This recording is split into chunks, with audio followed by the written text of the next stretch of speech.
I'm Amanda, and this is Not Your Granny's Quilt Show.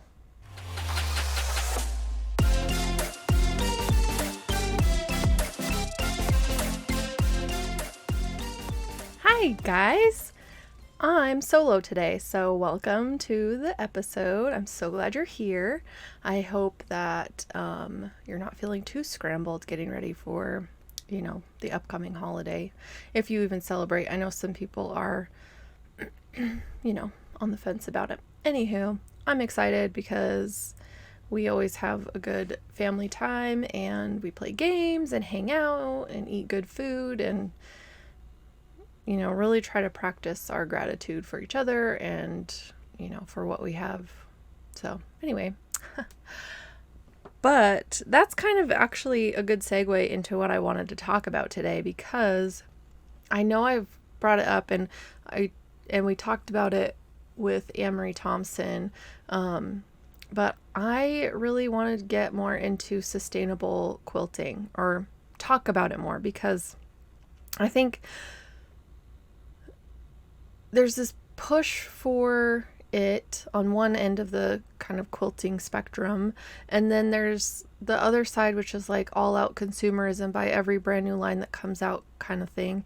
And I feel kind of caught in the middle, as I'm sure a lot of you do, because not only do I love our planet and I want to take care of it, and I really truly believe we're all connected to it on a way deeper level than we even can know, but I also love supporting creators and makers and people who are, putting beauty out into this world for us to, consume. And so I think I really just wanted to talk about it more and dig into it more to understand how I can do both, I guess, in the sense that I want to still be able to buy fabric lines that just speak to my soul without the guilt, but also, work in sustainable practices into what I already do, or, practice it here and there, because I think we can't all do everything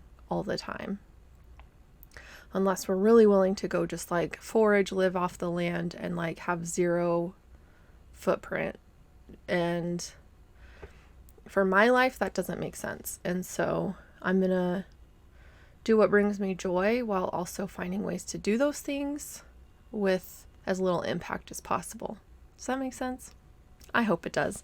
Anyway, so I was just looking up a bunch of stuff and I found a bunch of different websites and articles, and they all said the same thing. So I'm not really going to cite anything specific, because if you just Google sustainable quilting, a bunch of stuff comes up and it's easy to find tips and tricks. But I compiled 3 ideas, or 3 ways that I think I can work it into my quilting. And so I just wanted to share those thoughts with you guys today and get some feedback from you. What are you doing, or has this even been on your mind at all to try to, bring more sustainability into your practice of quilting? So,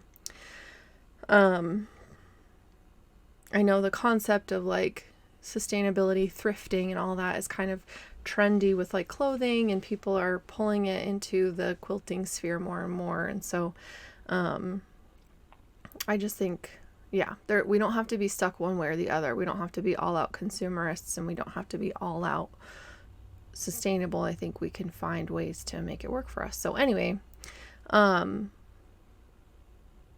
my first tip number 1, is to shop your stash. Now, I know I've talked about this, and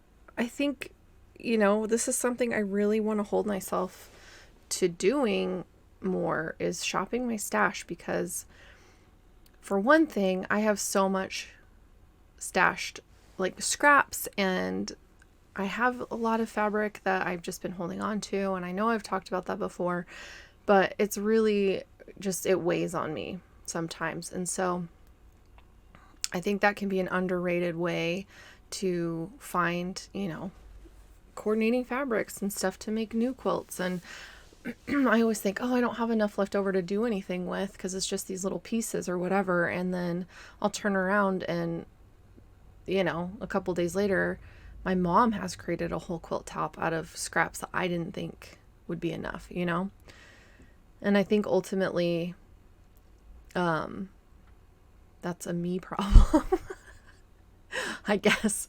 But then I was thinking more about it and I was like, yeah, this and this, stash busters, this and that. I always think like you have to have so many scraps, but the times where I've made stuff out of scraps or leftovers, I've been really surprised at how little I actually used compared to all the fabric that I have left over from a project or just that, the scraps that we've built up over the quilts that we've made. And I think if you're true to your own style when you're quilting or making things, your fabrics are going to coordinate, because if you have a certain style or a certain kind of color scheme that you lean toward, it's more likely than not that your fabrics will, go together. I know for me, if I started pulling all my scraps together and put them in color families, I think I would find that most of my stuff could go together, even if it's not, one cohesive line or something, it's like, oh, I pick a lot of the same colors for my quilting. So, I like what I like. What can I say? But yeah, I think that is a goal that I really do want to achieve, is just trying to build some quilt tops out of scraps that I have already and from, previous quilts I've made or whatever. Just try to pull something together. I think I want to set a goal of making at least one quilt that way in 2023. It's a foregone conclusion. Is that what you say? I don't know. This year is just, I don't even know if I'm going to get my Christmas quilt done. I know I talked about that I started and I was really excited, but like stuff just came up and you think you have all this time and then you don't. And so I at least got started on it. And I think honestly, if I gave myself an afternoon to just finish it, I could. But yeah, it's finding an afternoon with enough time for me to just sit and sew. But anyway, I digress. So yeah, I will stick to that. I'm going to make that my goal, and I will definitely share that with you guys, especially when I start pulling fabrics, and I'll start posting pictures on Instagram. So I'm going to be thinking about that until I actually start. So anyway, okay, so tip number 2. So tip number 1 was shop your stash. Now, my second tip that I pulled is thrifting. I know it's probably pretty common. I know here locally, thrifting is pretty good. We have a kind of a wide range of demographics. I don't know what to say. Like, we've got some well-off people who've got lots of nice things and they take them to the thrift stores when they don't want them anymore, and it just is a good advantage for those who can't necessarily afford those things at ticket price. So anyway, my mom has found fabric. I know I've found fabric when I've gone. There's sometimes unfinished quilts, just quilt tops laying around, or sometimes there are quilts that are just kind of worn out. So there's lots of ways that you can source fabric or materials at the thrift shops. I mean, you can just take a bunch of cotton shirts. I know not everybody loves t-shirt quilts, but if your goal is to make a t-shirt quilt and you're looking for, band t-shirts, or maybe you just want, a different assortment of t-shirts or something. Maybe you just like the feel of it and you don't really care what the t-shirts are.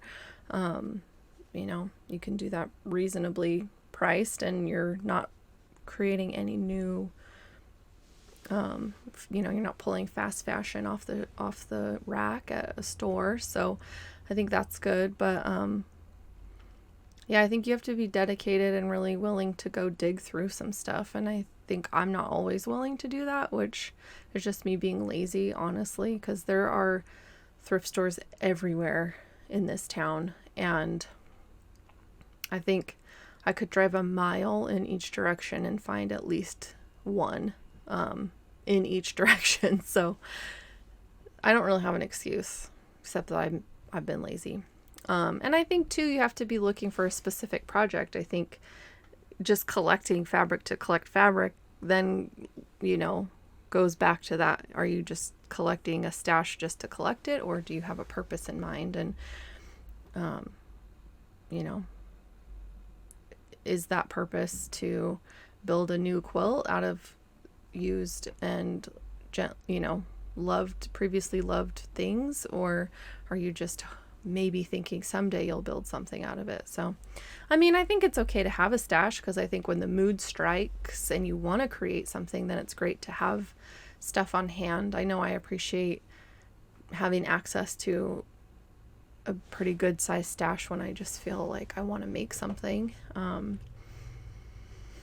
So yeah, I think there's some things to think about in that, even just like, am I just buying this because it's $1, or do I really intend to use it? Do I have a project in mind, or am I just stashing? Because I think too, when you're thrifting, you have to also think about like, okay, somebody could actually be wearing this shirt. If someone walks in and they're looking for something specific and you're the person buying it to just stick in your sewing stash, I don't know. It's hard to tell, because you just never know with that, but just things to consider. And that segues us into my third tip, final tip, which is to make conscious purchases. So if you're going to buy new fabric, that's totally fine, but I think there are some companies who are doing their part to make sure that their practices are more sustainable and less harmfully impactful on the planet. And so supporting those kinds of companies are good. That's a good way to do that too, because if they're giving back in a way that's going to have a bigger impact than just your 1 or 2 purchases every now and then, or choosing to thrift instead of buy new, it's it can have a bigger impact in that sense, I guess, is supporting a company like that. But then you also have to practice self-control if you're going to be more conscious about your choices and your purchases. And for me, that can be really tricky. I can be pretty impulsive when it comes to buying stuff, because I think, oh, if I have all these fabrics, or if I just buy every new line, then I'm going to be the coolest quilter on the block. And like, it doesn't really matter if I have the fabric if I don't do anything with it. And so I think that's kind of where my grappling, my inner, kind of fight is coming from, is that I am like, I really want all this beautiful fabric, but I also know that I don't have the physical time to sew all of it or use all of it, and it just feels wasteful and selfish for me. And I'm not calling anybody out, I'm literally talking about myself, so I hope you're not taking this to mean I'm talking about you. Anyway,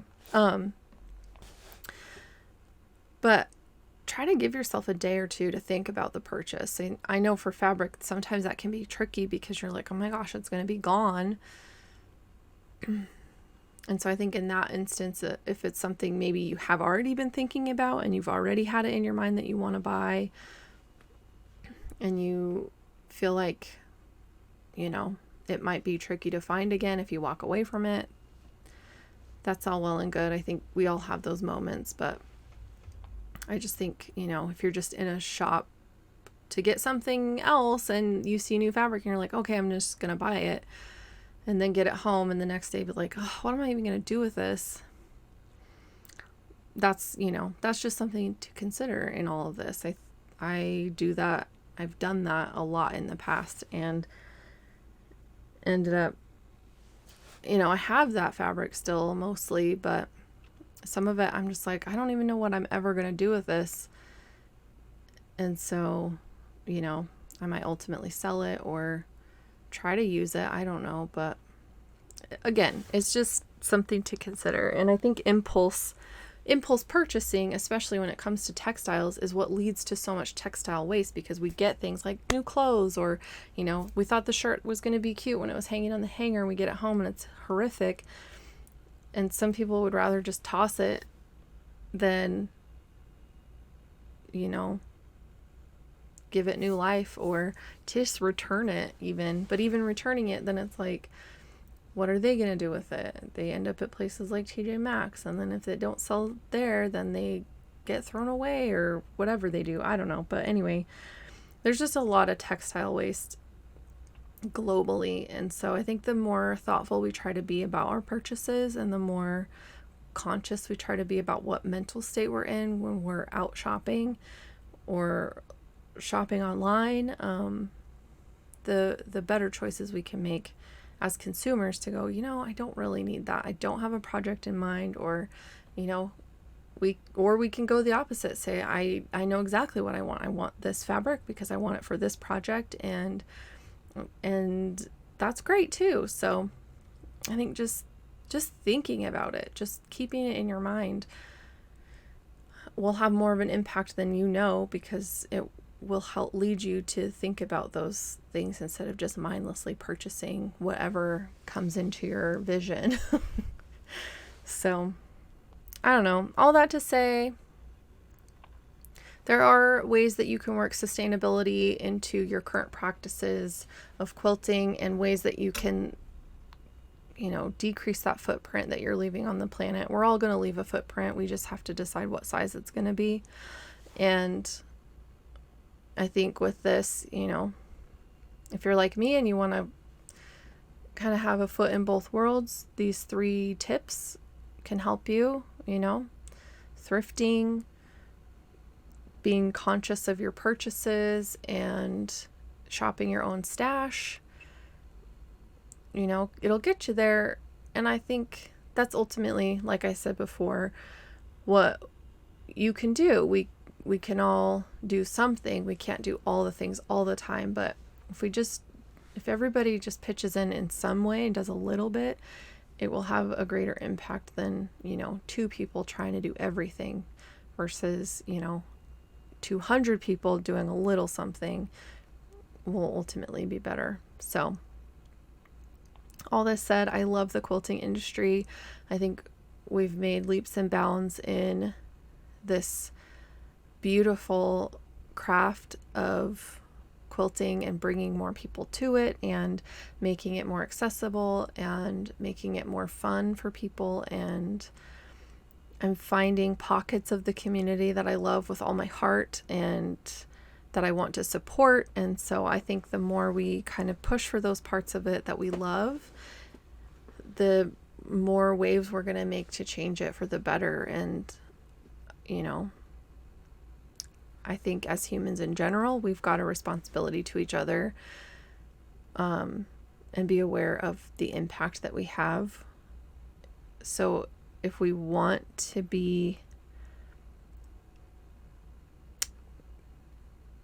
have a positive impact, if we want to leave a positive legacy behind, then we need to have a lot more intentionality behind what we do. And that, quilting included, how we treat each other included, so being intentional and being mindful can really push this industry more towards the positive, and more towards the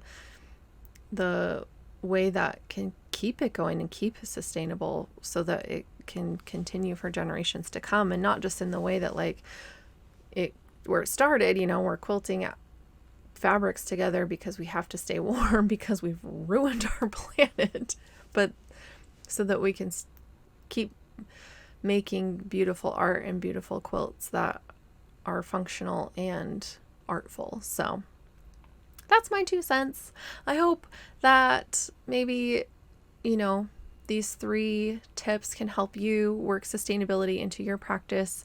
Like I said, I want to hear from you, so comment below what practices are you including in your quilting, and if you haven't yet, what do you want to try, and is there anybody with me who's gonna make a stash quilt in 2023? At least one, right? So leave comments, let me know, talk to me. I love hearing from you guys. I comment back on pretty much every comment that comes in, Instagram or YouTube. So if you want to chat, just let me know. Otherwise, thanks for being here with me. I know this holiday, Thanksgiving, is coming up, and it can be kind of stressful, with family and food and all the things, but just stay true to yourself. Take time to practice some self-care and do some deep breathing. I know I'm gonna be, but other than that, I hope you guys have a wonderful holiday. I'm really thankful for all of you, and without you, I wouldn't be here. I know I've said it a million times, but I'm gonna say it forever and scream it from the hilltop, because really, truly, I get to do what I love, and if you weren't here to be with me, then it would be really, really boring. So anyway, I'm thankful for you, and I love you guys, and I will see you next time. Bye!